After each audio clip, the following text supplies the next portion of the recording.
Jesmo li završili sa struganjem? Jesmo. E pa ovako, dakle koje su dobitne? Evo ih.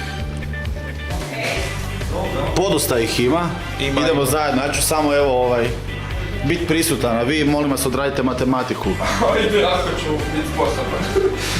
10, 20, 40, 50, šta je ovo, 60, 80, 100, 120, 130, 140, 150,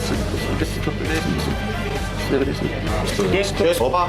10, 20, 260, 250, 440. 440 kuna. I, hajde, ovo je zadovoljan čovjek. Ako si sretan s 440, zamisli koliko bi se 100.000 tek bio sretan. Ne želim uopće. Svaka čast, čestitam. Hvala. 7 sati i 50 minuta, probudili ste se sa željom da postanete bogatiji za 100.000 kuna. To nije prvoaprilska šala, to je bilo moguće. Jutro se na Anteni Zagreb našemu Goranu Damjanoviću, još jednom ti želim dobro jutro, Gorane.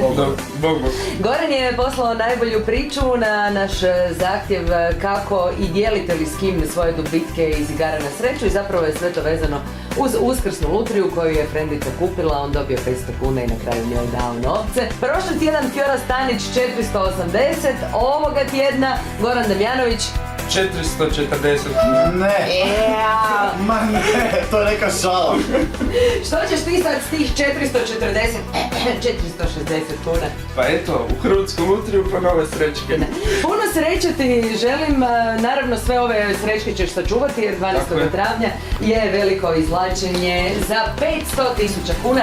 Vi ćete i sljedećega tjedna imati priliku biti na Fjorinom, odnosno na Goranovom mjestu, a kako do toga saznaćete na vrijeme.